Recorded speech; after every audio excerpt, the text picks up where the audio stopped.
नमस्कार, मैं हूं देवेंद्र। आप देख रहे हैं पंजाब केसरी टीवी। हरियाणा विधानसभा का मानसून सत्र खत्म हो चुका है। 3 दिन की कार्यवाही चली है। इस 3 दिन की कार्यवाही में विधायकों ने अपने अपने क्षेत्र के मुद्दे उठाए और साथ ही विपक्ष ने सरकार को घेरने का काम किया। मेरे साथ समालखा से विधायक धर्म सिंह छोकर हैं, कांग्रेस के विधायक। आइए उनसे बात करते हैं। छोकर साहब, क्या कुछ मुद्दे आप अब की बार विधानसभा में उठा पाए?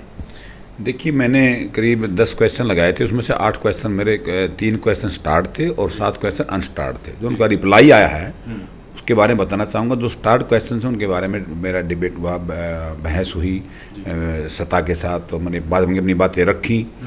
जहाँ तक ये सबसे बड़ी समस्या हमारी एक जो वहाँ की जो ITI की थी, चुलकाना में ITI एक हमारी सरकार में 250 सीटें और सैंक्शन FD से एडमिनिस्ट्रेटर को हो गई थी, FD से अप्रूव हो चुकी थी, लेकिन कोई लैंड के डिस्प्यूट के कारण वो ITI नहीं बन पाई। और मैंने क्वेश्चन लगाया था उस पर, लैंड के बारे में मैंने मंत्री जी से कहा भाई लैंड का डिस्प्यूट हम उसको दूर कर दें, हम आपको लैंड दे देंगे फ्रेश और हमारी ITI बना दो। तो उन्हें भरोसा आश्वासन ही कहा उन्होंने, हम इसमें ITI बनाएंगे। और मैं इस बारे में धन्यवाद भी करना चाहूँगा मंत्री जी का, CM साहब का। सेकेंड, हमारी एक 100 बेड का हॉस्पिटल बना जो हरियाणा में चंडीगढ़ में रोड पे, दिल्ली से चंडीगढ़ से एक ही हॉस्पिटल ऐसा है समालखा जो हाईवे पर है। बिल्कुल। क्यों दिन रात ट्रैफिक चलता है, कोई एक्सीडेंट हो जाए, कोई इंजर्ड हो जाए तो लोग रात को ढूंढते फिरते हैं हॉस्पिटल, उसको फर्स्ट एड कहाँ मिले। लेकिन वो हॉस्पिटल ऑन रोड है, ऑन हाईवे पर है।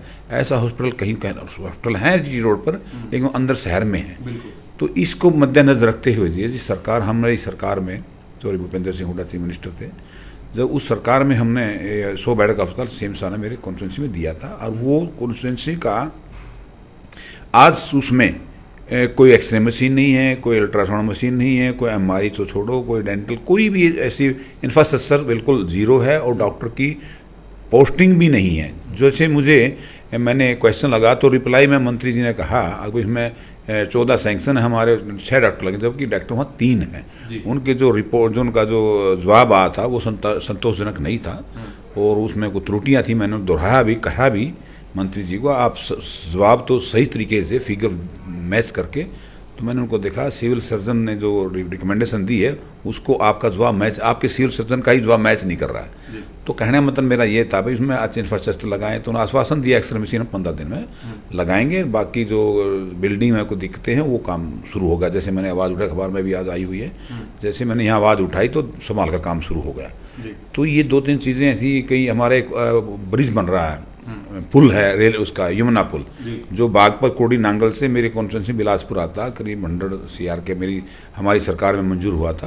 तो यूपी के CM अखिलेश यादव थे, हरियाणा के CM चौधरी भूपेंद्र, दोनों MOU करने के बाद वो पुल शुरू हुआ। 8 साल शुरू हो गए उसको। मैंने उसके बारे में अनस्टार्ट क्वेश्चन और रिप्लाई दिया, हम उसको 2022 में पूरा करेंगे।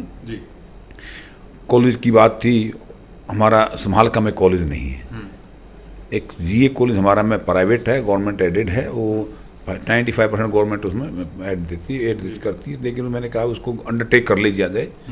तो उसमें मैंने CM साहब ने मुझे आश्वस्त कराया भाई हम इसको, कुछ समस्या से एक बड़ी भारी समस्या है हमारी वहाँ, जो यमुना के साथ लगते गाँव हैं, जो हमारा यमुना के साथ लगते गाँव हैं, वो हमारा क्या था, पहले ज़मीन की मालिकाना हक था, लोन भी होते थे, रिश्तियाँ होती, गिरदौरी होती थी, सब कुछ होता। लेकिन यमुना के बहाव के कारण वो ज़मीन खुर्द-बुर्द हो जाती थी।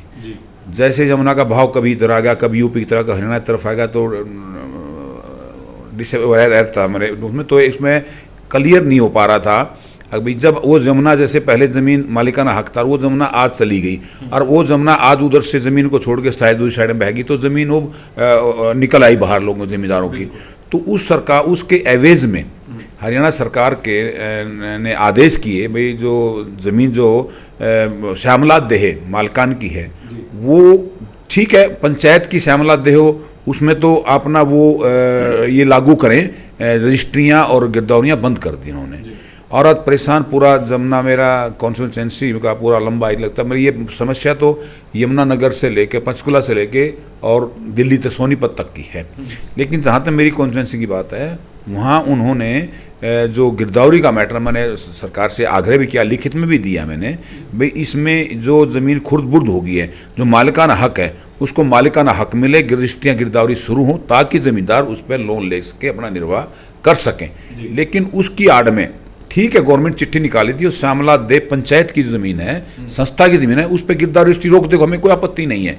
जो मालिकाना हक है, जो आज मैं ज़मीन बो रहा हूँ, वो जमुना में आ गई, वो जमुना खुर्द-बुर्द होगी, फिर जमुना डाइवर्ट होगी, तो वो ज़मीन तो अब सेफ है, तो उसका मालिकाना दोबारा करे, जबकि चकबंदी की ज़मीन चकबंदी हो चुकी है, मालिकाना आगे। तो सरकार से मैंने कहा कि मेला गिरदावरी रजिस्ट्रियाँ शुरू कर दे ताकि उनको लोन लाने की प्रावधान हो। और जिस तरीके से विपक्ष की तरफ से मुद्दे उठाए गए थे, ऑक्सीजन की कमी से मौत हुई है लेकिन सरकार ने मना कर दिया, पेपर लीक का मामला है, कैसे देखते हैं सरकार की जो जवाब सरकार की तरफ से दिए गए उनको? देखिए, जो मैं कहना चाहूँगा आपको, ये आपके सामने हाउस में सबने, दुनिया ने देखा, टीवी के माध्यम से सब लोगों ने, पूरा हरियाणा, पूरे प्रदेश में, पूरी जनता ने इसको देखा।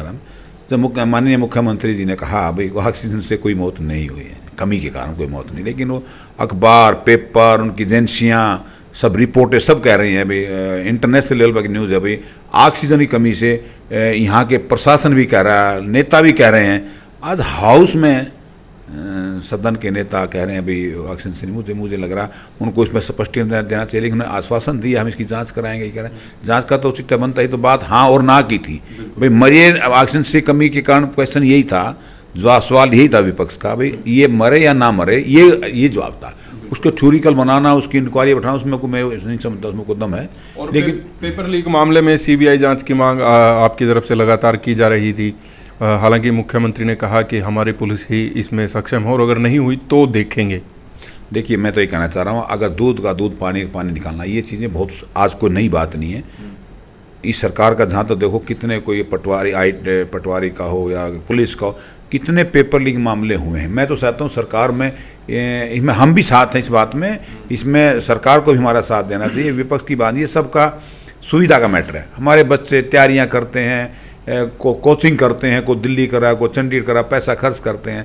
आज जब बच्चा तैयार होकर पेपर देने जाता तो पेपर लीक हो जाता, तो उस पर जो अरमान है, वैसे ही इस सरकार में बेरोजगारी का इतना बड़ा हो रहा है, बेरोजगारी इतने उच्च स्तर पर जा चुकी है। आज इतना दुखी है, जो कहते हैं 75% कहते हैं, हमारे माननीय डिप्टी सीएम ने कहा था 75% हम लोकल हरियाणा के लोगों को नौकरियां देंगे।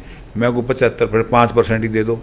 जितनी मल्टी कंपनी, जैसे मेरे जानक तो मेरे नेस्ले कंपनियां हैं, मेरी कॉन्स्टिट्यूंसी में एमएनसी नेस्ले कंपनी है, उनमें सब 75% 80% बाहर के हैं, 90% बाहर के हैं, या 5% भी नहीं है। उल्ट काम हो रहा। ये सरकार की जो भाषण घोषणाबाजी है, ये बिल्कुल मैंने कि इसमें सरकार को समझना चाहिए, इस पर एक्शन लेना चाहिए। और पेपर लीक मामले में जहाँ तक है, ये चीज़ें कभी भी हो सकती है। जिस उन्होंने कर्मचारी सस्पेंड कर दिया, उसकी तह तक जाना चाहिए। तह तक जब जाएंगे, क्यों देखो, जिस स्टेट पुलिस है वो तो जैसे सरकार चाहती है आपको पता ही है, लेकिन जहाँ तो बाहर की एजेंसी सीबीआई से कराने में, मुझे तो ये सीएम को मुझे सोचना, मैं तो माननीय मुख्यमंत्री से कहना चाहूँगा, इस पर सीबीआई जांच करा लेनी चाहिए। उसमें तो ना सीएम का कुछ जाता, ना हमारा कुछ जाता। बच्चों को न्याय मिलेगा और तय तक जाएंगे और असली दोषी को जड़ से पकड़ो ताकि ये गलती आगे ना हो। विज साहब ने भी इसकी सिफारिश की थी। हाँ, विज साहब ने भी, मैंने अखबार पे माध्यम से पढ़ा, हमने विज साहब ने की, और हमारी भी डिमांड है। और सीएम को मानना चाहिए, उसमें क्या जाता है। कोई जो आदमी अननोन है, जो भी है, उसको तो सीएम का जो आदमी है, उसको जो ना सीएम ने जो अपना सीबीआई जांच करा के, जो कोई ना वो सीएम का आदमी, ना मेरा आदमी है, किसी का आदमी नहीं है, लेकिन सच्चाई हो चाहे, उसको दोषी को इसमें सज़ा मिलनी चाहिए। और जनता को और यूथ को, हमारे जो युवा हैं बेरोजगार, जो पेपर देने ले जाते हैं, उनको न्याय मिलना चाहिए। जी, बहुत बहुत शुक्रिया। धर्म सिंह छोकर समालखा से कांग्रेस के विधायक मेरे साथ थे और उन्होंने अपने हल्के के जो मुद्दे उठाए हैं विधानसभा में, और साथ ही जो विपक्ष की भूमिका रही है और सत्ता पक्ष की भूमिका रही, तमाम चीज़ों पर बात की। मैं हूं देवेंद्र, देखते रहिए पंजाब केसरी टीवी। नमस्कार।